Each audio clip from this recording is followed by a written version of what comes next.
y le doy en ese momento la palabra a nuestra moderadora del día de hoy. Gwen, bienvenida. Alberto Heredia, bienvenido. Vladimir Rodríguez, qué bueno que estás acá, bienvenido. Leiner, Lucía González, que ya la mencioné, y Daniel, gracias por estar acá.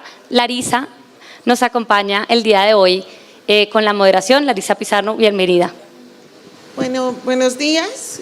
Damos inicio a este momento en el cual haremos un intercambio entre lo que significa o sobre lo que significa el trabajo colaborativo y complementario entre el Estado y la sociedad civil para la construcción de paz, trabajo del cual ha sido partícipe, por supuesto, la Comisión de la Verdad. Para este panel o para este diálogo nos acompañan el día de hoy Gwen Burnett, quien es académica inglesa, antropóloga y experta en construcción de paz y justicia transicional. Ha trabajado desde la perspectiva de la antropología, las relaciones entre el Estado, la política, la paz, el conflicto, la historia, la etnografía y la política colombianas. Ha sido participante del proceso de la Comisión de la Verdad a través de Rodeemos el Diálogo en el Reino Unido y en el proceso que la verdad se ha dicho. Nos acompaña también Alberto Heredia, quien es economista, magíster en Project Management y especializado en evaluación económica y social de proyectos, director ejecutivo de La Paz Querida, y en el marco del trabajo de la comisión participó en diversos procesos como los reconocimientos, las estrategias de comunicaciones, la co-creación de apuestas artísticas y culturales.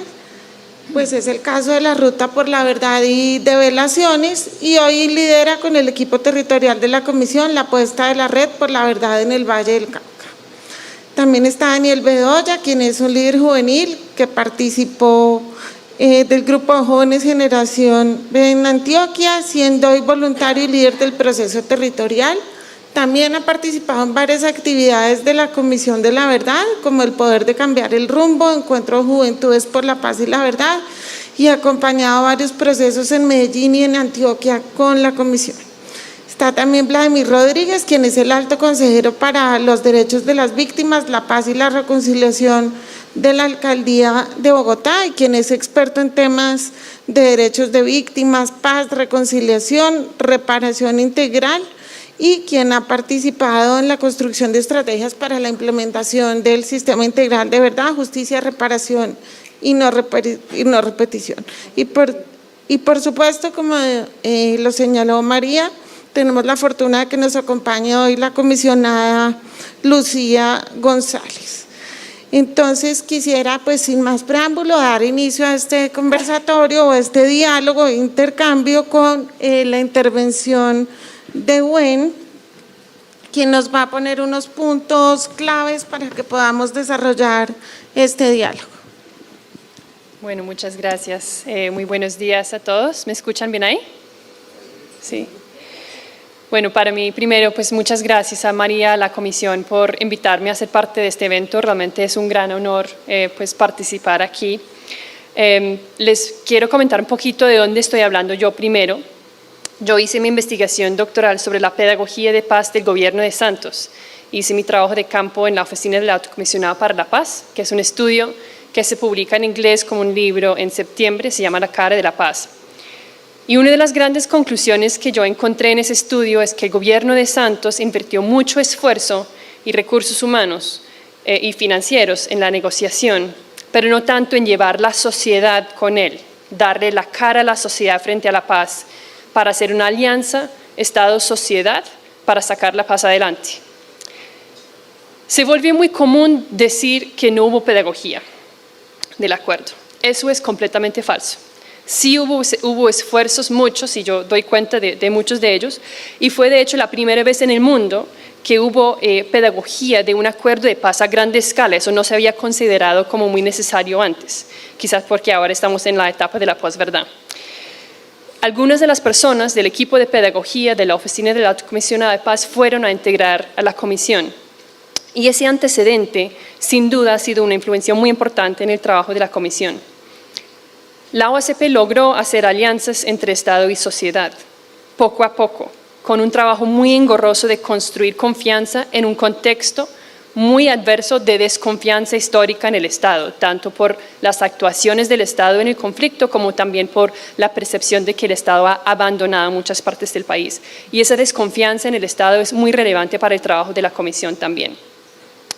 Entonces yo creo que se aprendió mucho de ese antecedente y mi libro da cuenta de algunas de esas lecciones aprendidas en la pedagogía de paz, pero en general el equipo de pedagogía fueron pocas personas en comparación con las personas encargadas de la negociación. Y todo el equipo era financiado, a diferencia del resto de la OSP, por cooperación internacional, no por el gobierno. Y en general creo que donde el gobierno invierte sus recursos demuestra dónde está priorizando. Entonces, esa poca priorización en la relación Estado-sociedad se refleja en parte en el resultado del plebiscito y el acuerdo de paz entonces nace con ese déficit de legitimidad, haciendo que todo sea mucho más difícil de implementar. Con la Comisión de la Verdad se tuvo otro chance de construir una alianza Estado-sociedad pro-paz para recuperar la legitimidad perdida en el plebiscito. Esto llevó a lo que la Comisión ha llamado el trabajo en red con aliados. Fue y es una gran apuesta de anclar el trabajo y el legado de la Comisión en la apropiación de la sociedad. Pero esa tarea también la tuvo que hacer en un contexto muy adverso, donde todo lo que tenía que ver con el acuerdo padecía ese déficit de legitimidad. Yo soy muy orgullosa de decir que yo hago parte de esa red de aliados por ser miembro de Rodemos el Diálogo, una organización constructora de paz. Yo vivo en Inglaterra, pero visito mucho a Colombia. Y durante esta visita en Colombia he tenido la oportunidad de acompañar una de las giras macroterritoriales, incluyendo con Lucía, donde los comisionados durante los últimos 2 meses han estado haciendo la gran tarea de dar a conocer los resultados de su trabajo a lo largo y ancho del país. Y quiero agradecer mucho a la Comisión por esa oportunidad histórica de acompañar esa gira. Realmente fue una experiencia muy bonita y aprendí muchísimo. En total estuve en 13 encuentros con diferentes públicos en el eje cafetero, Antioquia y Urabá, con organizaciones sociales, empresarios y autoridades locales sobre todo. Y también he estado participando en un proyecto conjunto liderado por Rodemos el Diálogo y la Comisión que se llama Que la Verdad Sea Dicha, que es un proyecto que está construyendo una comunidad, una red de prácticas pedagógicas por todo el país para compartir e intercambiar herramientas pedagógicas para enseñar sobre el legado de la Comisión. Entonces, en todos estos espacios he podido observar y documentar las reacciones, preguntas y preocupaciones de diferentes sectores frente a la Comisión. Entonces, mis reflexiones vienen desde esta perspectiva y de las comparaciones que hago con el antecedente de la pedagogía de paz del gobierno Santos. El análisis de la Comisión fue que más apropiación se tenía durante el trabajo, más apropiación se tendría en esta etapa post-informe. Y esta apropiación es importante por lo menos por 2 razones. Uno, para enseñar historia en los colegios, para que los niños crezcan con el mensaje de nunca más. Yo soy inglesa y yo cuando crecí en el colegio, yo creo que vimos la Segunda Guerra Mundial como 3 veces. Y en los libros de historia vimos las fotos de las cámaras de gas y entendimos que había pasado algo enorme, grave, injusto y que algunos judíos con quienes compartí escuela tenían familias que habían vivido eso y que eso nunca debería volver a pasar. Entonces la apropiación es importante para que ese mensaje llegue a las nuevas generaciones. Pero 2, por supuesto, para rodear la implementación de las recomendaciones del informe. En general, en la justicia transicional cada vez más se reconoce la importancia de lo que en inglés se llama outreach. En español podría ser diseminación o sensibilización, es decir, de comunicar a la sociedad el trabajo de las entidades de la justicia transicional, bien sean tribunales especiales, procesos de reparación o comisiones de verdad. Esto es importante porque generalmente hay una brecha grande entre los esfuerzos de instituciones de justicia transicional, que muchas veces son muy sofisticadas y utilizan muchos recursos, tanto del Estado como de la cooperación, y la comprensión que tiene la sociedad de esos procesos. En últimas, el propósito de la justicia transicional es ayudar a una sociedad a reconocer y sanar del pasado, pasar la página y transitar hacia un mejor futuro. Pero si no se sabe que ha habido una comisión de verdad o no se entiende qué se hizo, ¿cómo puede llevar a ese resultado? El problema en la justicia transicional como campo es que el outreach o la sensibilización recibe menos financiación, es muy poco desarrollado y muy poco estudiado. De los pocos estudios que se ha hecho, se ha encontrado que muchas veces explicar con un enfoque racional no lleva necesariamente a la comprensión y apoyo global a esos procesos, sino que lo que importa más es quién domina la narrativa política y quién forma y influye en los imaginarios políticos de la sociedad o de la mayoría. El problema de la pedagogía de paz del gobierno Santos fue que se veía a la paz como algo técnico, algo que se podría explicar y por ende legitimar con explicaciones racionales, que es un poco el problema con el paradigma de la paz liberal que se promueve mucho desde la comunidad internacional. Pero la paz es política, en todos los sentidos de la palabra. Es política porque implica negociaciones entre actores del establecimiento y en la sociedad. Política porque implica hacer reformas en las estructuras socioeconómicas y sobre todo es política si entendemos lo político como la forma en la que los seres humanos nos convivimos y nos organizamos y un proceso en el cual es inevitable la confrontación entre diferentes grupos y opiniones. Entonces la paz es política porque implica relacionamientos, a veces relacionamientos difíciles. El trabajo en red con aliados de la comisión fue sumamente político porque el trabajo de una comisión de verdad es un trabajo de construcción de relaciones. Implica construir masa crítica, organizar redes, construir unas narrativas, quizás no hegemónicas, pero fuertes, con la potencia de incidir en la transformación de la realidad. El futuro éxito de los objetivos originales de la comisión dependerá ahora de lo que pasa con ese legado de la red de aliados. Algunos datos de documentos que me proporcionó la comisión sobre este trabajo. A lo largo de estos 3 años y medio tuvieron más de 3.000 aliados, entre los cuales 47% son organizaciones y plataformas sociales, 18% institucionalidad pública, 12% comunidad internacional, 11% comunidad académica, 8% medios de comunicación, 2.2% sector empresarial, 0.9% sector político y 0.5% el comité asesor de la comisión. Estos aliados ayudaron en organizar encuentros, reconocimientos de responsabilidad, diálogos sociales y a llegar a diferentes públicos para invitar a la gente a hacer entrevistas. Su participación sin duda fue fundamental para ayudar a construir confianza entre una sociedad escéptica y una entidad estatal. Ahora que la comisión desaparece, el futuro del legado queda en las manos de esta red, que tiene algunos objetivos en este contexto postinforme, que incluyen, primero, divulgar el informe y la plataforma transmedia. Segundo, promover el uso y apropiación de los archivos que deja la comisión. 3. Continuar con los procesos y diálogos de reconocimiento, convivencia y no repetición. 4. Lograr compromisos para la incidencia en la implementación y seguimiento de las recomendaciones, en articulación con el comité de seguimiento. Realmente ahora lo importante no es lo que hizo la comisión. Podemos en la academia pasar las próximas décadas discutiendo si se hizo bien o mal, si el informe quedó bien o mal, pero lo importante ahora es el uso que se hace con este tremendo material que se deja. Hasta ahora van 25 agendas acordadas con diversos aliados, 8 agendas nacionales y 17 territoriales, que incluyen un proyecto para contrarrestar desinformación sobre el informe, proyectos múltiples de movilizar juventudes, por ejemplo, la generación B+, proyectos para incorporar el informe y el legado en la educación formal e informal, procesos de diálogo y reconocimiento de responsabilidades y apropiación del uso de los archivos. Yo creo que la comisión aprendió muchísimo de los antecedentes de la pedagogía de paz del gobierno Santos. Por un lado, la presencia territorial de enlaces locales. En vez de visitas de personas desde Bogotá, que fue la principal, no la única, pero la principal modalidad de la pedagogía de la oficina del alto comisionado, la comisión tenía gente del territorio que mantenía oficinas allá, construyendo relaciones lentamente, atadas a las realidades locales. Como dijo una funcionaria de la comisión en una reunión donde estuve en Urabá, en un encuentro con aliados, tener este auditorio así lleno de aliados no es cuestión de una semana de convocatoria, es de años de trabajo de hormiguito de los enlaces. Y es así. Y he sido testigo de cómo los enlaces territoriales de la comisión también están comprometidos de manera personal Muchos de ellos ahora van a seguir como aliados, ahora que terminen su trabajo. También pude presenciar en la gira de la abrumante cantidad de iniciativas que se está creando desde la sociedad civil para difundir y pedagogizar el informe.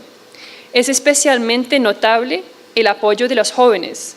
En un evento en la Universidad de Antioquia hubo un lleno total en el auditorio Camilo Torres. Yo creo que había más de 1000 personas allá, no había dónde sentar toda esa gente, que es impresionante ese interés.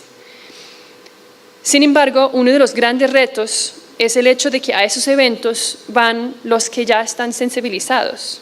Yo creo que aquí en Colombia ustedes lo llaman predicando al coro.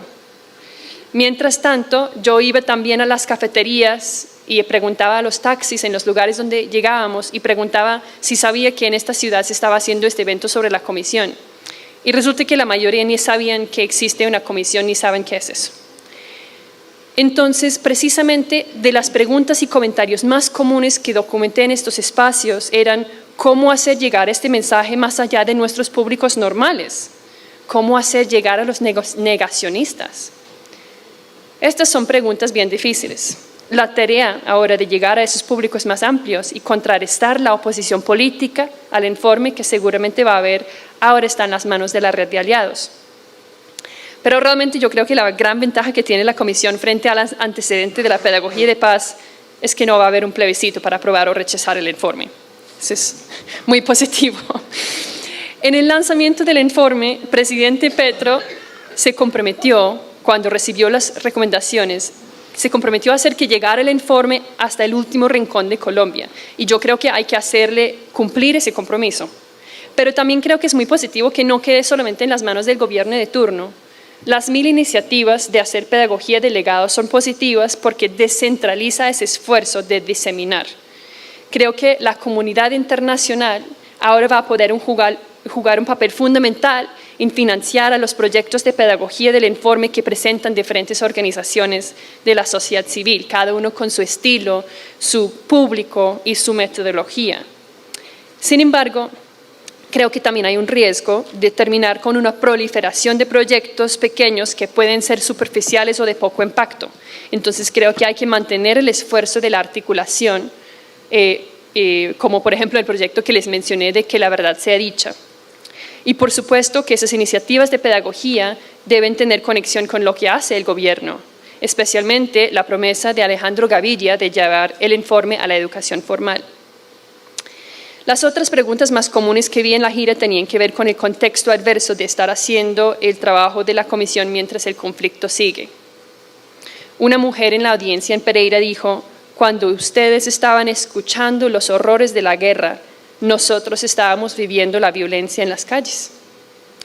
Y un diputado en Antioquia dijo: ¿quién va a contar las verdades que ocurrieron después de 2018?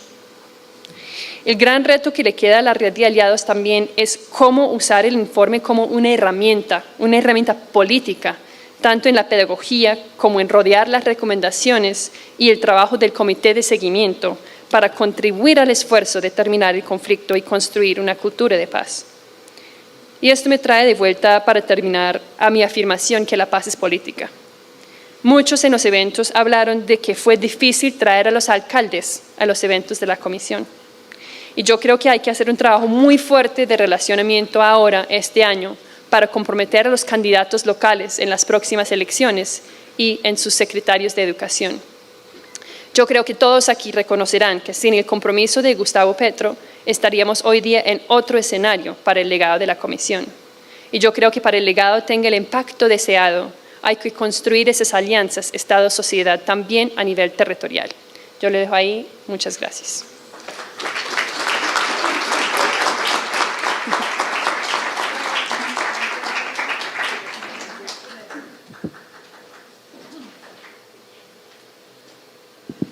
Gracias, Gwen.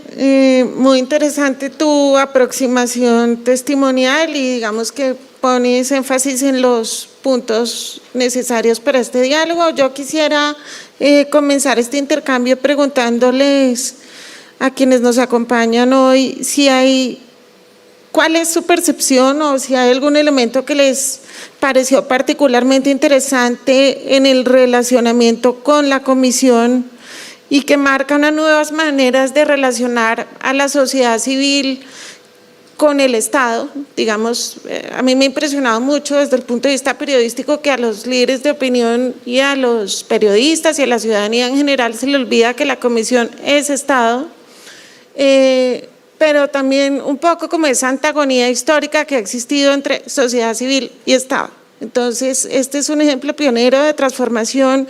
¿En qué han visto ustedes esa cooperación? ¿Qué les llama la atención de esa interlocución? Y por supuesto, ¿qué significaría esta interlocución para la sostenibilidad del legado? Quisiera empezar contigo, Hernán. ¿Conmigo? O contigo, Vladi, como quieras.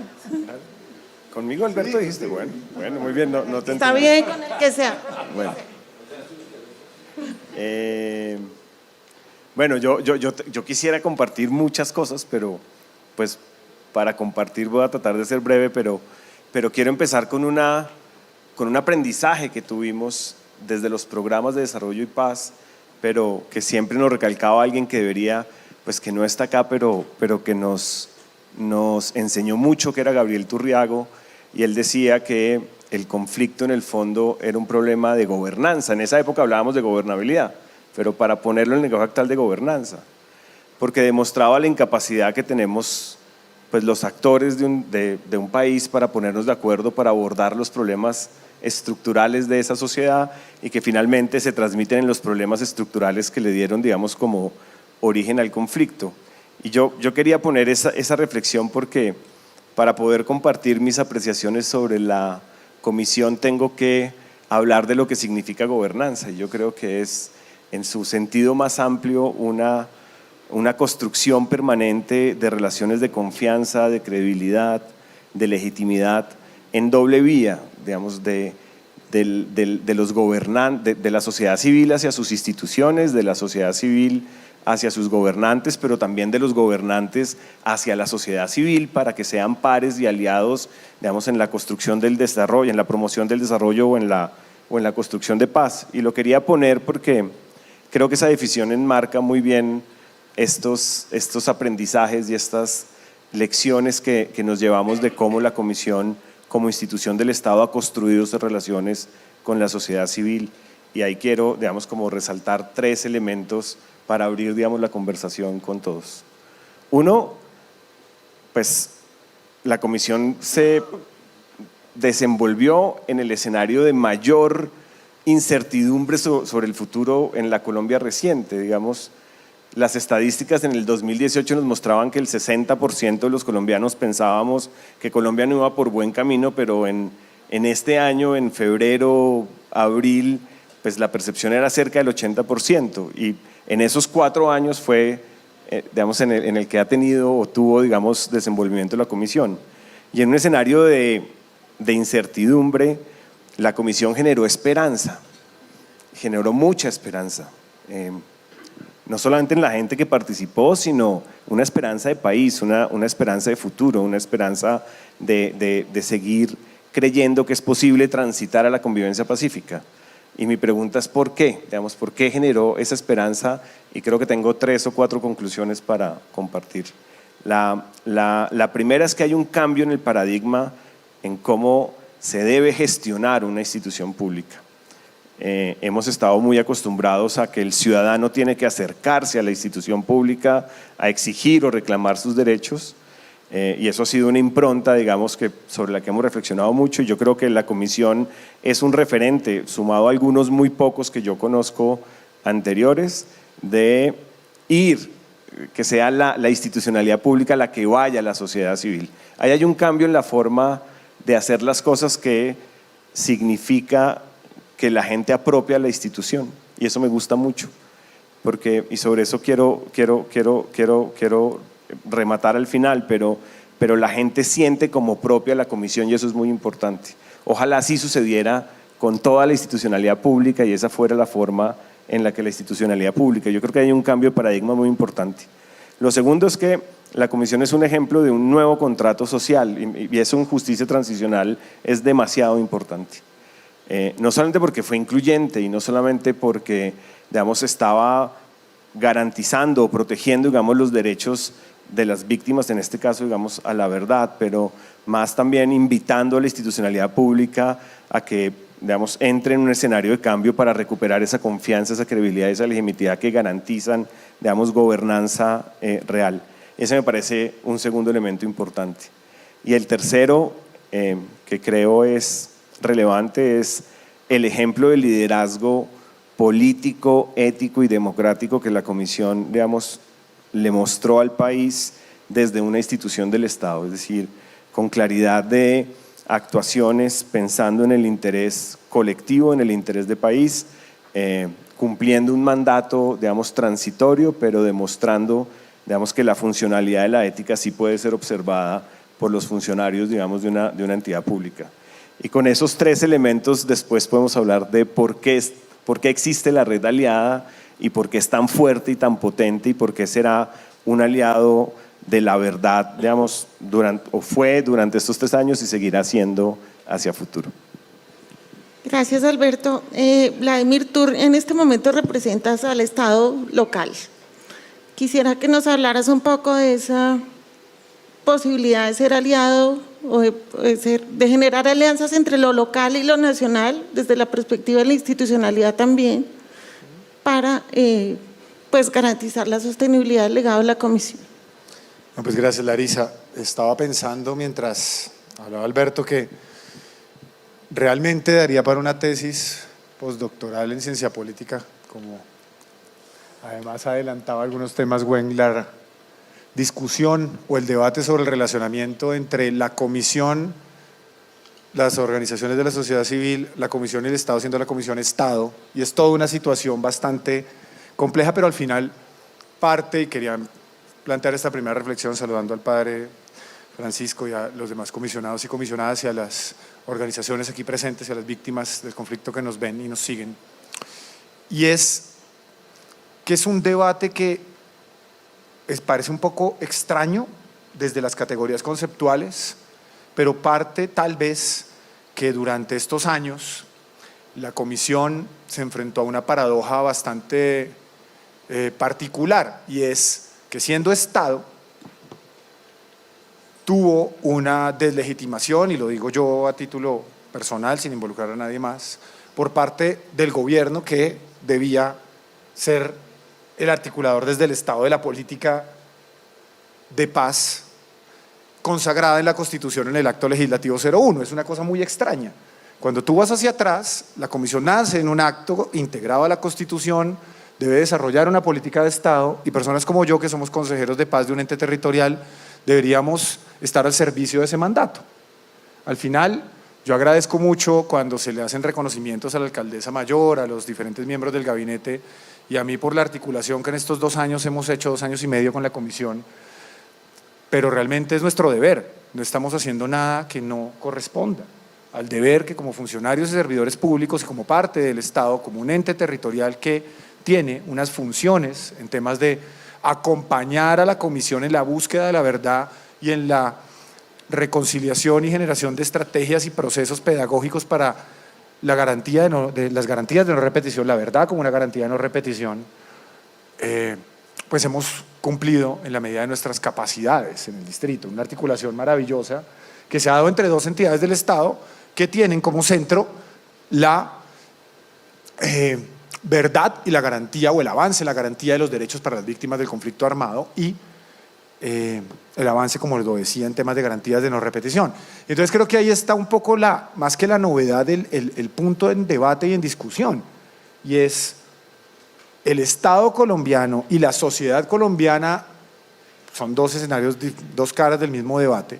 El Estado colombiano realmente durante la existencia de la Comisión lo entendió como un mandato constitucional. Yo diría no, lo entendieron algunos gobiernos locales, algunos gobiernos departamentales, lo entendieron organizaciones de la sociedad civil que veían como un esfuerzo constitucional y del Estado algunas de las iniciativas, y por otra parte la discusión del relacionamiento con las organizaciones de la sociedad civil, las víctimas, donde la Comisión, y en esto quiero agradecerle a todos y a todas, no solamente, aquí me disculpará padre, pero siempre le agradecemos a usted y usted sabe que siempre se lo reconoceremos, pero quiero agradecerle a todos y a todas los trabajadores y trabajadoras de la Comisión durante estos años, que hicieron una tarea titánica, hermosa, maravillosa en los territorios, que lograron proteger y salvaguardar, casi que fueron la salvaguarda de la paz, de la implementación del acuerdo frente a un gobierno que nunca entendió que era la oportunidad histórica de superar las dinámicas que alimentaban las lógicas violentas y de reproducción de las diferentes violencias derivadas del conflicto en los territorios. En particular, quiero aquí romper un poco como la dinámica protocolaria de estos escenarios y reconocer a una persona que dejó su vida en la búsqueda, por la búsqueda de la verdad, que partió hace muy poco y a la cual quisiera aprovechar este escenario para hacerle un homenaje a Alba Elena López, que luchó y construyó este informe, estos espacios y la posibilidad de un mejor país. Cuando escuchábamos al presidente y a la vicepresidenta, en particular el discurso del presidente diciendo que la hoja de ruta en muchos temas relacionados no solamente con la paz total, sino con el Estado como Estado social de derecho, van a ser las recomendaciones de la Comisión de la Verdad, solo podía pensar que gracias a todos ustedes, a todas ustedes y a Alba Elena vamos a vivir en un mejor país, en el que se entienda, ojalá, que el trabajo de la Comisión hace parte de la Constitución, hace parte de la garantía de los derechos de los ciudadanos, de los colombianos y de las colombianas en perspectiva de no repetir los errores, los horrores del conflicto, de construir a partir de la verdad un futuro posible en el sentido además de entender que esas recomendaciones como parte de una función del Estado deben convertirse en política pública en el plan de desarrollo primero del presidente Gustavo Petro. Es allí donde su manifestación de voluntad se va a ver concreta, clara, realizable, con planes, programas, proyectos. Y en los planes de desarrollo de los mandatarios y mandatarias locales que serán electos dentro de 1 año y medio, 2 años. Y adicionalmente también a los congresistas y congresistas, veo aquí gente de UTLs, recordarles que hay mucho trabajo normativo por desarrollar en función de las recomendaciones de la Comisión. Estos eventos, estos espacios regularmente emiten muchas recomendaciones y reflexiones nominales, pero le hago una invitación a los congresistas y al gobierno entrante, pero sobre todo a los congresistas en términos del desarrollo normativo que aún adeuda a este país frente a lo que fue el acto legislativo 01, el 02 y las leyes estatutarias, para consolidar de manera concreta herramientas que permitan no solamente hacer ejercicios de divulgación, sino transformaciones reales en las estructuras propias del Estado y en la arquitectura institucional, para que el esfuerzo de los y las víctimas del conflicto armado, de las organizaciones de la sociedad civil, de los y las trabajadoras y trabajadores de la Comisión de la Verdad y de todos y todas aquellas que han buscado la verdad en función y en perspectiva de las garantías de no repetición, se convierta en una realidad concreta que transforme los territorios más allá de lo nominal o de lo discursivo, sino en términos de la implementación de planes, programas, políticas, metas concretas que transformen la realidad que ha alimentado durante décadas las violencias del conflicto armado, como muy bien lo relatan los miles de folios de los informes de la Comisión.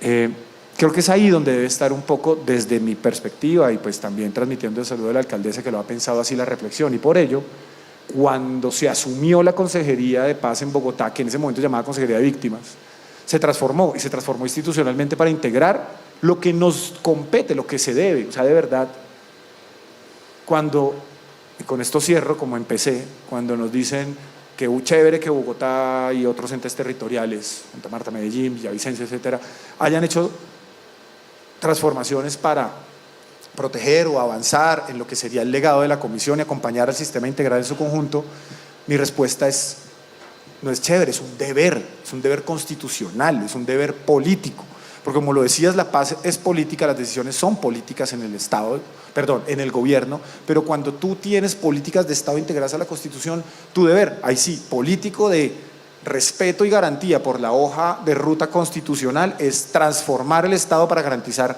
esos derechos de los ciudadanos, las ciudadanas, en este caso el derecho a la verdad. Era como eso, Larisa, poniendo la reflexión como desde otro lugar, como ente territorial. Y qué pena, cierro, un dato que no podía perder. Ahorita mencionabas, Gwen, que el 18% de los aliados eran institucionalidad pública. No sé el número sobre el que sacan las estadísticas o la curva, pero eso no debe ser. O sea, los 1.186 municipios y los que todavía están en un debate si es el 1.187 o no. O sea, todos, absolutamente todos, en el marco de su deber constitucional deberían transformar su institucionalidad en función de la construcción de paz, las garantías de no repetición y lo que mandata el acto legislativo para todo el sistema. En este caso, la verdad extrajudicial, pero también para la verdad judicial en el caso de la jurisdicción, para los avances necesarios en justicia transicional y restaurativa, para poder acompañar, como es su deber, a las víctimas y a los comparecientes en los procesos de búsqueda de personas dadas por desaparecidas y de transformación de las realidades en los territorios para por fin tener en este país, como muy bien lo dice el presidente, una segunda oportunidad sobre la tierra que se pueda concretar con herramientas serias y ciertas. Gracias, Vladimir. Daniel, desde tu experiencia en los procesos territoriales, cuéntanos un poco cómo fue esa relación con la comisión, desde la perspectiva también de la innovación y desde el trabajo de los jóvenes. Bien, un saludo para todas, para todos. Yo estoy muy contento de estar acá, Mona. Tenemos que querer mucho la comisión para estar en Bogotá en plena Feria de Flores, ¿no? Pero estoy muy contento también de compartir acá y muy gratificado. Desde el domingo se sienten nuevos aires en la ciudad y eso es muy esperanzador para la comisión y para todo el proceso del sistema integral. Agradecerle aquí a la comisión, a los comisionados, a las comisionadas y a todas las personas que hicieron posible este trabajo titánico durante estos 4 años y que es una bocanada también de aire fresco para la implementación de los acuerdos de paz que nos llena también a los jóvenes de mucha esperanza. Los jóvenes somos protagonistas del cambio, eso lo vimos en las elecciones y el pasado domingo de forma particular y de una forma más palpable. Cuando uno se acerca a hacer pedagogía es bien curioso cuando llegan las personas mayores, porque siempre nos dicen como de lo que no sabe no hable, usted no lo vivió, entonces no sabe lo que pasamos en este país. Nosotros somos herederos, nacimos en un país en guerra, nacimos en medio de un charco de sangre y esa violencia, esa guerra se filtró a lo más profundo de la cultura, de las costumbres, del lenguaje y de los gestos. Nosotros somos herederos y nacimos en medio de un país profundamente fracturado por el conflicto y por eso nuestra apuesta, la apuesta de los jóvenes siempre ha sido por la paz y no de ahora, desde siempre. La séptima papeleta, la Constitución del 91, el mandato por la paz, los paros, las protestas son siempre un llamado a la paz. Los jóvenes hemos gastado mucha suela, los jóvenes hemos gritado muchas arengas, los jóvenes hemos chupado también mucho gas lacrimógeno y hemos puesto inclusive nuestra propia vida en las calles para que la paz pueda ser una realidad palpable para tantos y tantas colombianas. Y es muy doloroso leer el informe, cada que uno lee una página hay que hacerle una digestión muy profunda, porque nos habla de 3 generaciones perdidas por el conflicto. Los jóvenes de hoy nos resistimos a ser la 4ª generación perdida por la guerra, por el conflicto y por la violencia que no tiene sentido. Y es que hemos aprendido historia con batallas. Cuando uno pasea por el centro de Bogotá, todos nuestros seres y los próceres, todos tienen armas y celebramos la independencia y la libertad con un desfile militar. Eso no tiene sentido. Por eso, desde el comienzo de los diálogos de paz, los jóvenes salimos a la calle a respaldarlo. Cuando se perdió el plebiscito, los jóvenes salimos a la calle a pedir que se renegociara. Y desde que surgió el sistema integral, particularmente la comisión, hemos acompañado su proceso y ahora abrazamos ese legado con mucha esperanza. Y cuando uno camina por los territorios es muy esperanzador ver la legitimidad. Ahorita lo decía Vladimir, y es que la legitimidad no solo está por parte del gobierno, sino que está en las bases populares, está en las víctimas que están en el corazón del proceso, están en las comunidades, en los pueblos indígenas, en los campesinos, en los afro, en los jóvenes, en todas esas voces que históricamente no habían sido escuchadas y que con la comisión tuvieron un lugar seguro para escucharse. Yo creo que esa legitimidad que tiene como organismo estatal parte de esa cercanía, de esa apertura, de esa confianza que brinda. Yo quiero contar una anécdota. Hace un mes yo estaba también en Bogotá, estaba haciendo unas vueltas por el Parque Santander y yo recordaba, yo no conocía el edificio de la comisión. Entonces yo voy a ver si me dejan entrar. Yo toqué la puerta, no me pidieron la firma, no pasé por un escáner, no me hicieron mala cara y un pelado me acompañó a hacer el recorrido por todo el hall. Ahí estaba todo lo que habían sacado de la Plaza de los Artesanos. Yo lo miré, él tenía un chaleco y una camisa gris. Cuando terminé el recorrido, yo le dije, ¿pero vos sos de logística? No, soy el jefe de seguridad. no tenía un arma, no tenía un bolillo y fue un diálogo muy amable. Después fui a conversar con Sandra y con Carolina que estaban en la recepción, me dieron tinto. Esta declaración me la regalaron en la comisión Sandra y Carolina, que son muy queridas. Entonces yo creo que esa cercanía, esa calidad humana que no solo estaba en el jefe de seguridad, en Sandra y Carolina, sino en todos, en las y los comisionados, en los equipos territoriales, en las macroregiones, fue algo muy significativo, y tanto porque es que las comunidades sentían que estaban siendo escuchadas, que las tenían en cuenta. Uno se sentía hasta querido. Uno habla con Pacho y uno se siente querido. Uno habla con la Mona y se siente querido. Uno habla con las y los comisionados y se siente muy querido. Uno habla con Ana Cristina y se siente querido. Y uno cómo no va a pelechar y cómo no va a echar raíces y cómo no acompaña un proceso cuando se siente querido y cuando siente que su voz tiene peso y que los procesos se construyen en conjunto. Por eso surge esta iniciativa que es Generación V+, como una construcción colectiva, como un tejido desde la diversidad de las regiones. No fue una imposición de la comisión.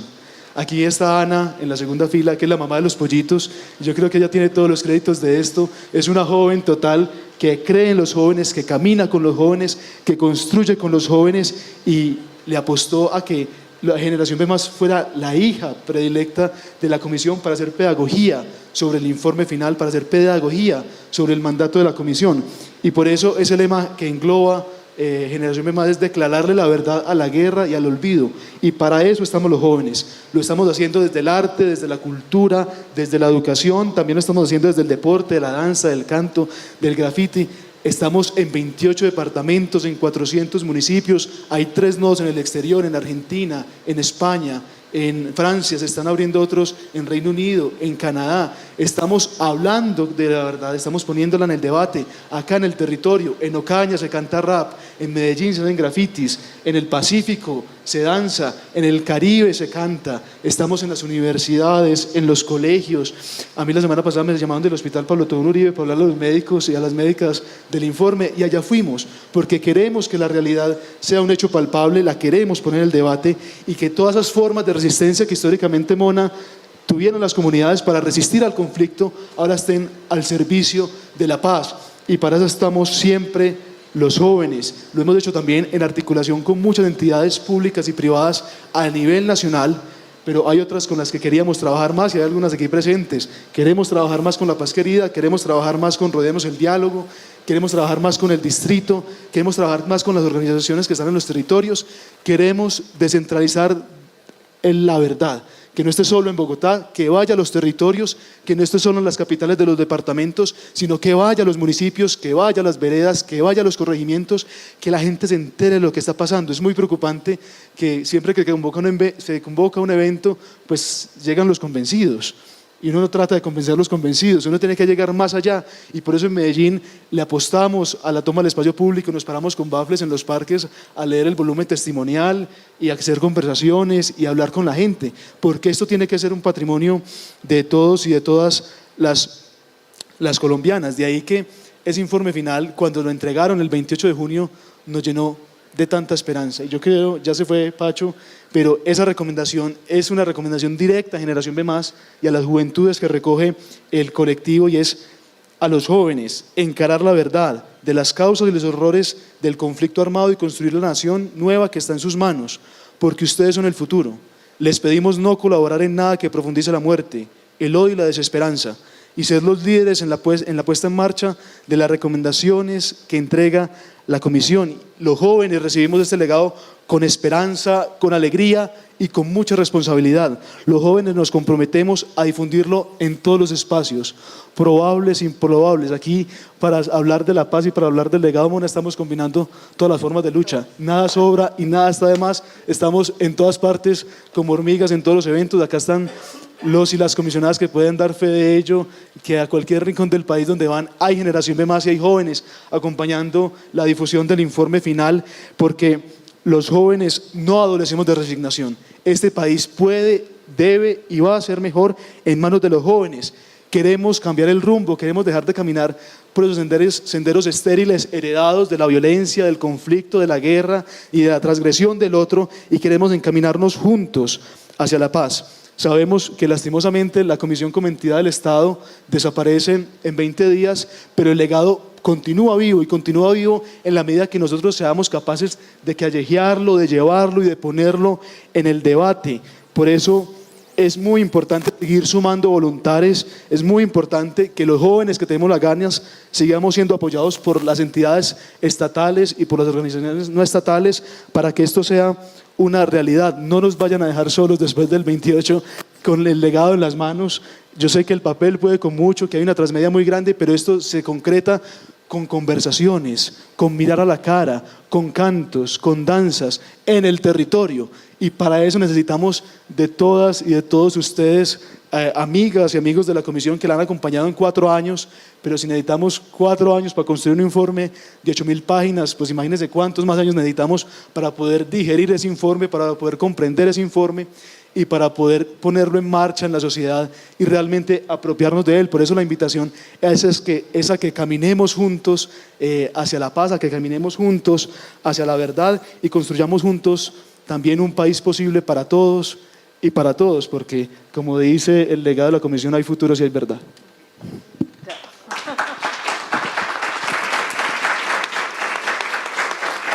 Lucía, desde tu perspectiva, desde la comisión y por supuesto desde la mirada de la construcción del legado.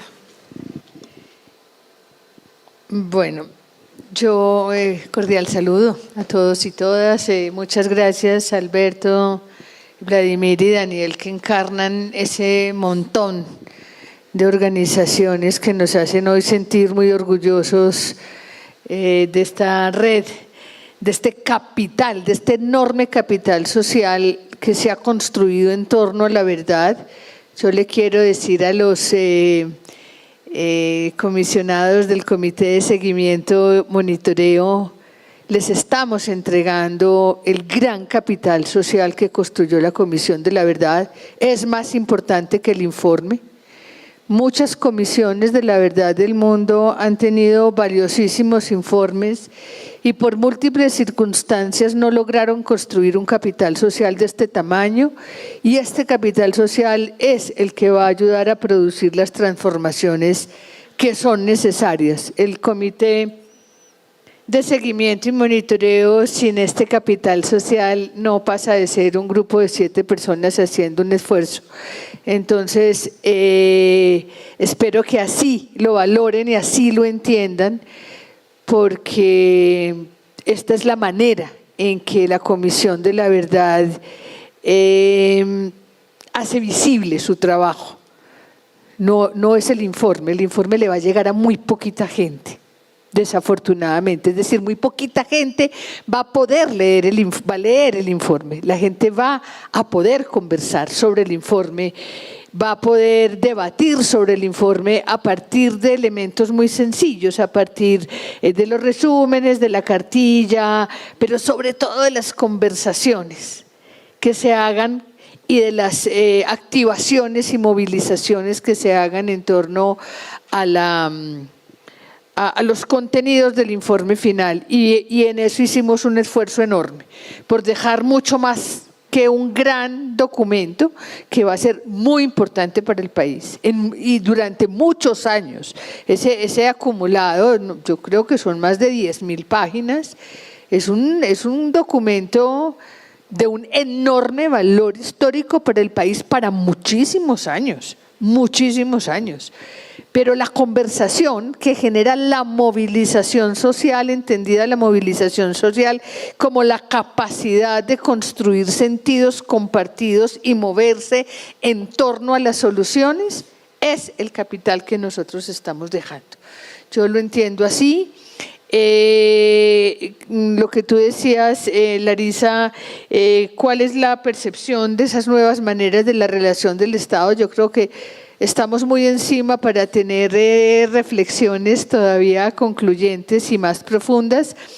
Yo agradezco mucho los aportes que se están haciendo aquí en este seminario, en esta conversación, porque nos van enriqueciendo esa reflexión. Pero yo creo que esta institución del Estado partió de una comprensión muy profunda de estarle dando respuesta a las víctimas de este país, al dolor inmenso de este país, al daño profundo que sabíamos de antemano que vivía este país. Y uno frente a eso, a ese mandato que no es institucional, que no es funcional, que es profundamente ético y moral y político, no hay otra manera de responder que desde el alma, desde el corazón. Y eso hizo, yo creo que todos y todas las personas que estuvimos en la comisión nos entregáramos de una manera impresionante. Yo pues he tenido tantos trabajos, más o menos como los años que tengo, y es la vez que más me sorprende la entrega del equipo, la entrega, pero una entrega profunda, una entrega íntima, una entrega desde el alma, porque no entendimos que estuviéramos haciendo una tarea para el Estado o para un aparato o para cumplir una función, sino que era como la tarea histórica, moral, de responder a ese reto que no nos dejaba dormir. Pues yo dejé de dormir muchas noches pensando, vamos a ser capaces de responderle a este reto que nos han impuesto. Y en ese sentido entendimos muy rápidamente que era una tarea ética, profundamente ética, que era una tarea profundamente política, y nos planteamos la tarea de la comunicación pública para la movilización social. Y la comunicación pública para la movilización social, es decir, la línea que acompañó todo el tiempo la construcción del informe, fue ese diálogo social.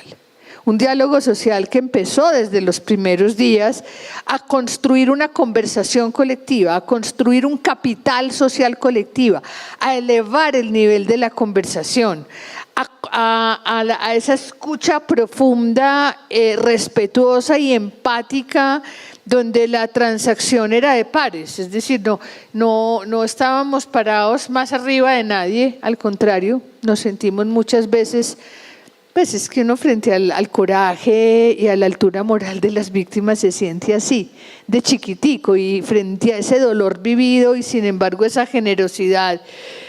Entonces yo creo que muy rápidamente entendimos que ese diálogo social era el que iba construyendo la masa crítica, una masa crítica suficiente. A mí no me preocupan los opositores, y nosotros muy rápidamente fue un público que dijimos, hay un sector tan pequeño realmente, es muy poderoso y tiene mucha audiencia, y los medios le dan mucha audiencia. Los medios tienen una enorme responsabilidad en no dejarnos construir un espíritu de paz en este país, porque entonces fulanita dice una barbaridad, un improperio, una ofensa que le hace daño al país, y los medios corren detrás a producir esa audiencia, pero son una gran minoría. Construir esa masa crítica fue una tarea que hizo Diálogo Social desde el primer día, en conversaciones por todo el país. Y la construcción también del informe fue un diálogo social de pares, de sentarse uno con la humildad que obliga a escuchar el dolor del otro, de los otros, incluso el dolor de los responsables, el dolor de las FARC, el dolor de los paramilitares, el dolor de esos hombres de la fuerza pública que llegaron a hacer lo que llegaron a hacer, que ellos mismos nos explican cómo llega, o como pues, yo le decía a Liguano o a Otoniel, ¿usted cómo llegó a ser ese monstruo que llegó a ser? Es una pregunta humana, no es un juicio, sino qué es lo que hace que una sociedad produzca esos seres. Que nadie nace paramilitar, ni nadie nace guerrillero, ni nadie nace asesino de niños y jóvenes inocentes. Entonces yo creo que aquí hubo una cosa muy profunda que nos unió muy rápido como equipo, que se entendió muy rápido el espíritu. Yo creo que la presencia de Pacho fue muy importante, porque Pacho es un hombre con un discurso y con una coherencia moral y política que siempre estuvo animando esa tarea humanitaria, humana, ética y política que deberían cumplir todas las instancias del Estado. Es decir, tenemos que transformar las formas del Estado. A mí me impresionaba, y lo dije el primer día, lo dije ayer, ver gente que lloró porque nos íbamos a terminar, gente que se enojó con nosotros en los escenarios públicos. Yo no sé si a Gwen le tocó, porque nosotros no entendíamos que no nos podíamos acabar, que nosotros no entendíamos que este era el primer informe y nos faltaba mucho por escuchar y mucho por decir, como ustedes, ¿por qué no entienden? Eso es muy bonito, pero eso demuestra que es posible porque, bueno, esta es una entidad que tiene esa particularidad de responder a un daño como un holocausto. Realmente, esto es un holocausto.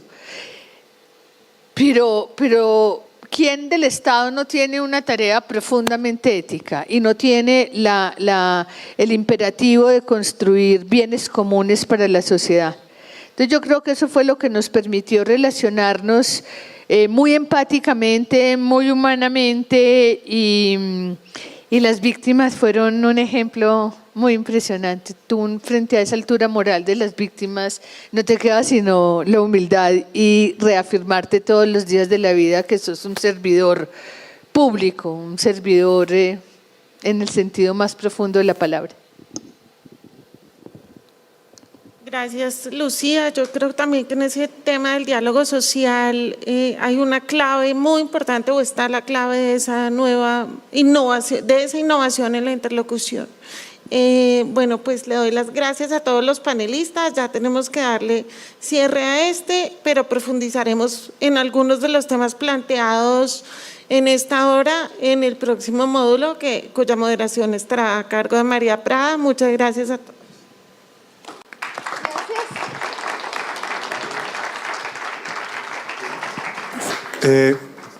Larisa, antes de cerrar, pensé que había como una segunda pregunta y sé que por allá me estaban haciendo señas.